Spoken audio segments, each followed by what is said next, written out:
arvutiga ühendatud kõvakettaga videokaamera käitub täpselt nagu tavaline mälupulk või väline kõvaketas, kus pealt on võimalik siis leida videofaile. Neid on võimalik töödelda vastava softiga, aga kiireim tee kuulsuse juurde on kindlasti YouTube, kust leiab sellise toreda kollase failide üleslaadimise nuppu. Mõistagi tuleb kõigepealt registreerida või sisse logida ja siis pole midagi lihtsamat kui öelda, kust kohast leiab selle faili.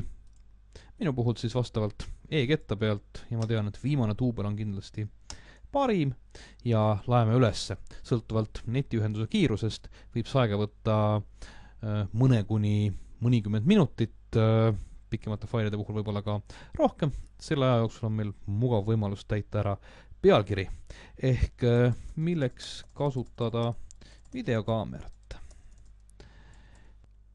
Ja kui fail on üles laetud, on aeg minna vaatama oma videote esilehekülje peale, kus on võimalik juba nautida oma äsja saavutatud kuulsust.